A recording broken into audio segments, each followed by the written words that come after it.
Ah, Messi, Messi, Messi, Messi, Messi, Messi, Messi, Messi, Messi, Messi. Ah là là. Vous savez, les amis, au début de cette Coupe du Monde, je pense que Messi nous a tous trompés. Je pense qu'il nous a tous trompés dans le sens où on pensait pour beaucoup que Messi, il arrivait dans cette Coupe du Monde en mode touriste. En mode vraiment là pour se dégourdir les jambes, pour accompagner les jeunes, pour vraiment profiter en fait de sa fin de carrière. Mais là, en fait, on se rend compte que plus ça avance, plus le mec, c'est une machine de guerre, c'est un compétiteur. Ce mec-là, il joue un match amical, il va vouloir le gagner, il va vouloir être le meilleur buteur. Vous savez, ça c'est drôle parce que à l'époque, lorsqu'on disait que Cristiano Ronaldo, Messi, les comparaisons, on est en 2026, tout le monde pensait que ça serait la dernière de Messi et de Cristiano, mais en fait, on est toujours dans un duel Messi-Mbappé Prime. Rendez-vous compte, Messi-Mbappé Prime. Parce que là, tout le monde pensait que Mbappé, il serait à la poursuite du record de Klose. Tout le monde pensait ça. Tout le monde pensait que Mbappé, il était là pour établir un nouveau record, devenir le meilleur buteur de la Coupe du Monde. Ah, mon gars, va falloir patienter. Va falloir patienter parce que le lutin, là, il a pas terminé. Il veut pas encore lâcher l'affaire. Messi est infatigable. Infatigable. 5 buts en 2 matchs de Coupe du Monde. Ça aurait pu faire 6 s'il avait mis son péno.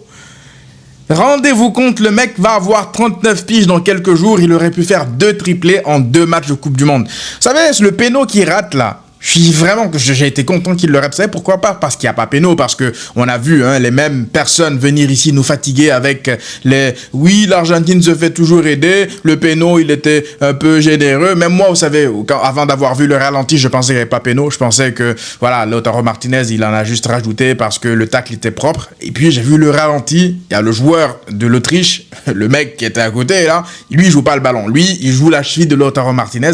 C'est péno 1 million de fois. 1 million de fois. Donc, continuez avec vos théories du complot, là. Moi, je sais pas, en fait. Profitez, les gars. Profitez, vous avez été des haters toute votre vie. Profitez de la fin, là. Soit vous aimez pas le foot, ou alors vous le détestez à un point où vous préférez détester le foot plutôt que de reconnaître, en fait, qu'un mec, il est trop fort. Sachez, en fait, à quel moment baisser les armes. Moi, quand je parle de quelqu'un, quand je parle de foot, je veux dire avec quelqu'un, on débat pendant des années. Le mec, chaque week-end, chaque semaine, chaque année, chaque mois, te prouve que c'est lui au-dessus de tout le monde dans le football. Au bout d'un moment, faut savoir baisser les bras. Faut savoir baisser les bras. Vous nous avez fatigués avec les théories du complot sur la Coupe du Monde 2022. Et là, vous revenez de nouveau. Vous n'êtes pas fatigués. Les gars, profitez. Profitez. C'est un monument vivant du football. Il est sur ces... Voilà, voilà, on peut dire on est sur les dernières années de Messi, oui, évidemment, mais lorsque tu vois ce qu'il fait à son âge, là encore, tu te dis peut-être que Coupe du Monde, la prochaine Coupe du Monde, il sera toujours là. Parce que Messi, en fait, il a un style de jeu qui lui permet de jouer comme ça, de marcher, d'attendre les moments clés et d'être décisif.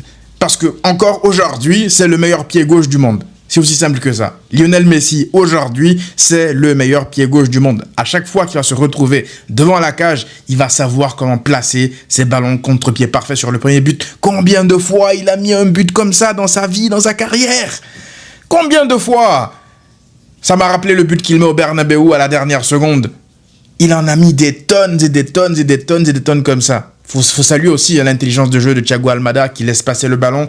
Beaucoup de gens pensent que Messi lui a parlé, mais regardez, c'est furtif, hein. Mais Thiago Almada, il jette un petit coup d'œil au-dessus de son épaule comme ça, furtivement, avant de laisser le ballon derrière pour Messi. C'est la zone Messi, c'est drôle, mais tous les défenseurs du monde, toutes les équipes au bout d'un moment ont commencé à cibler cette zone-là pour éviter justement que Messi arrive en deuxième lame pour mettre sa spéciale.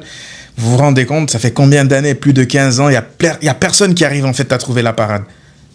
Pourtant, il a affronté les meilleures défenses du monde. Il n'y a personne qui arrive à trouver la parade. C'est bien la preuve que le mec, il est anormalement fort. Il est inhumain.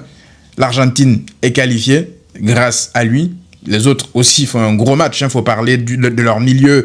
McAllister, Enzo Fernandez, Rodrigo de Paul, c'est des mecs qui bossent de fou. Honnêtement, ils bossent de fou. Ils récupèrent des ballons. Ils savent parfois quand calmer le jeu, quand partir en transition. En fait, avec cette attaque de l'Argentine, le seul truc que je vois dans lequel où ils pourraient potentiellement avoir du mal, avec ce 11-là en tout cas, avec Lautaro et Messi, c'est dans les transitions rapides. C'est pas des joueurs qui comptent le plus aujourd'hui, surtout Messi avec la vitesse. Donc c'est des joueurs qui vont beaucoup plus être forts dans les attaques placées. Et puis sur une fin de match comme ça, lorsque les jambes sont fatiguées, pourquoi pas faire mal sur des transitions. Mais voilà, face à certaines équipes, on verra l'Argentine. Mais moi, je vous l'ai dit la dernière fois, c'est une équipe très très difficile à jouer dans le sens où ils n'hésitent pas à laisser le ballon s'ils estiment qu'ils doivent en fait laisser le ballon pour subir, défendre, parce qu'ils défendent bien. C'est ça le truc. Je pense que Emiliano Martinez n'a eu qu'à faire qu'une parade sur les 2 matchs qu'ils ont joués. Vous vous rendez compte qu'une seule parade sur les 2 matchs qu'ils ont joués? Ils ont affronté l'Algérie, qui ne sont pas non plus des peintres. Ils ont affronté l'Autriche. On a vu que l'Autriche, ils ont des armes quand même avec les Sabitzer, avec des joueurs intéressants, Konrad Laimer et tout. Mais waouh, comment ça a été aujourd'hui stérile l'Autriche. Au bout d'un moment, ils n'avaient pas de solution. Et moi, ce qui m'a fait rire, ce qui était drôle, c'est qu'ils essayaient de partir dans une guerre physique, à essayer de sortir les Argentins dans le match, à répondre par l'intensité, les duels plus que physiques, à donner des coups. Mais c'est ça qu'ils aiment, ces gens-là, les joueurs de l'Argentine, c'est ça qu'ils aiment. Lorsque j'ai vu Paredes rentrer, ça m'a fait rire parce que déjà, j'étais choqué qu'il soit resté aussi longtemps sur la pelouse sans prendre de jaune.